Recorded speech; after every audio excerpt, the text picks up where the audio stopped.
Hey y'all, hey y'all, hey y'all. However this finds you, I do hope this finds you well. Listen, I'm not going to be on here for a long time, but I am on here for a signal, abundance giving, meditative, manifesting NAI type of time. That is because I wanted to talk to you guys about something that has been sitting with me for quite some time. The New York Times recently published a piece about a concept that has taken over Silicon Valley. It is called signal and anti-signal. If you haven't read it, the short version of it is this. People in tech are now using these two terms to describe whether someone is coming across as high status or low status, whether they look like a winner or whether they look like someone who is doing too much. According to the people quoted in the article, certain behaviors are signal and other behaviors are anti-signal. Going to too many founder events, anti-signal. Preparing a pitch deck before a meeting with investors, anti-signal. Putting open to work on your LinkedIn, anti-signal. Being on the Forbes 30 under 30 list, anti-signal. Taking venture capital funds, anti-signal. Relying too much on AI in your work, anti-signal. Are you seeing the pattern?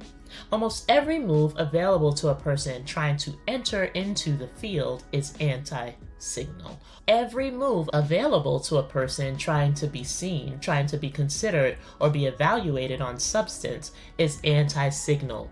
Every move that doesn't involve already being inside of the house is anti-signal. So I've been asking myself this question: what is this signal supposed to be anyway?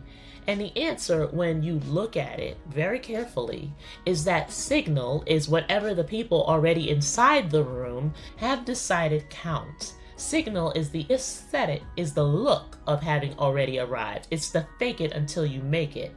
It's someone who has never had to ask, never had to apply, never introduced themselves, because the network already knows their name. The comments on this article, y'all, well, everything. They passed the vibe check.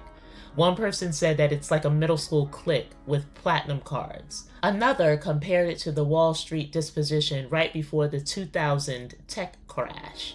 Somebody else said the whole thing reminded them of high flyers right before the dot-com bubble burst. And they are right. Again, they passed the vibe check. Because what the article describes is not signal. To me and mine, is gatekeeping. It is scarcity language at best. Here's what I've been sitting with. Real signal is not what the article describes. Real signal is substance reaching toward. It's leaning in. It's building a community that's not homogenous. Real signal doesn't need the permission to do so. And it doesn't require a closed network in order for it to be verified. And it doesn't punish people for the moves that they have to make to be seen. It recognizes real when it shows up, regardless of which door real walk through. The frame the article describes does the opposite. It calls every door that is not already open anti-signal. Every introduction that is not already warm is anti-signal, and every move that comes from someone outside of the house is anti-signal. That's not discernment to me. That's very lazy. It's closure. And the reason this matters is because the same logic that is shaping who counts as signal in Silicon Valley is also shaping who gets to build, deploy, and govern the most consequential technology of our lifetime. Think about that for a minute. The same closed network that decides who is high signal at the dinner party is the same network that decides who gets hired into AI labs, who gets routed into policy roles, who gets invited to advise governments on AI governance, who gets to shape the deployment of these systems inside of our schools, our hospitals, our agencies, our communities, our lives. If signal is just code for being already inside the house, the network, then the people building this technology are the same people who already had access before the technology existed.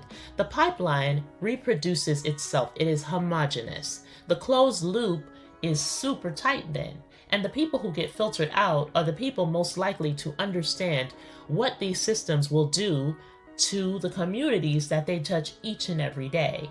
That's the connection that the article doesn't call out, but I see it. The connection is sitting right there for me. I've spent the last several years building a discipline that I call the translation layer, the operational work of refusing to let AI happen to organizations and the communities that they serve, and instead build the governance, the stakeholder infrastructure, the institutional judgment, the language connection that lets those organizations hold this technology with integrity. That work is important. It is vital, but it cannot be done within a closed network. It requires the people who are within the network, those who have been historically filtered out, they need to be in the house in order for that framework to be effective. People who have lived inside institutions that AI is now being deployed against. These people understand what it means to be the population a system isn't designed for. They are those who have built trust at scale in places that technologists have not ever been. Those people exist. They are operating at the highest levels of their field. They are doing the work on the ground right now, today, inside of humanitarian response, public sector transformation, mission-driven institutions across the country and world. The question is not whether or not they are qualified or they pass signal. The question is whether the rooms they need to walk into recognize them when they arrive and what we do when they don't. Let me tell you what I tried recently. After I read said article, I wrote to one of the executives quoted in this article. I introduced myself directly. I named the structural pattern and I asked them a question. Would he read my outreach as signal or anti-signal? My answer was that it was signal, because signal is substance, reaching towards substance without needing permission to do so. The frame the article described would call it as anti-signal, because I'm not inside of this closed network that it credentials. But listen, I don't need you to name me as signal to know that I am. Anywho, I sent this on a Tuesday morning, still waiting on response. Now, I'm not offended, but his silence is information. It isn't a verdict. He may respond later, who knows? He may not. He may have read it. I know he did. Maybe he doesn't know what to do with it though. If he doesn't know what to do with it, that's anti-signal. Maybe he read it, he knows what to do with it, but silence is his answer. But here's the part that I need y'all to sit with. The act of writing that letter is not anti-signal. The article's frame would call it that, but the article's frame is incorrect. The letter is substance. Substance does not become anti-signal because the person on the other end of it has not figured out how to receive it. The filter is the filter. The substance is the substance. They're not the same thing. And the move that has worked for me my entire career is to refuse to let any filter tell me what the substance is worth. Y'all have heard this story before. I started out my career by writing a letter to an executive director at ABC News because the HR layer told me that there were no opportunities after an internship. This individual at the highest level called me to offer me a job straight out of college. Years later, the structural logic is still the same, but the filter is more sophisticated. The screening tools are more efficient, and the closed network has gotten even more practiced at calling its own behavior sexy, signal. It's not. The moves that work have not changed. Go directly to the source. Show up at your level. Operate from abundance instead of scarcity, because abundance does not need a closed network to validate it. The most signal-rich people that I have ever known don't perform scarcity. They open doors, they name talent in others, they build ecosystems instead of enclosures. They reach towards substance because they recognize that opening the door does not deplete what's on the other side.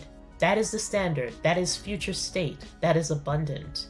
That is what real signal looks like when it is allowed to operate. So I leave you with this.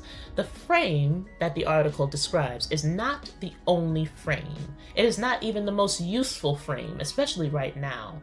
It is a frame built by people who are scared, who are operating from internal scarcity. even though they have every external resource available to them. Their wealth has not done the inner work.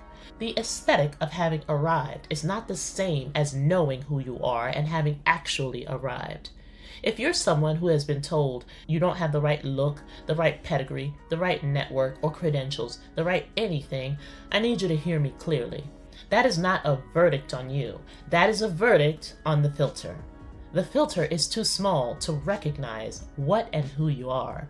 It was built by people who have not done the inner work to recognize substance when it shows up in the form that they were not trained to see.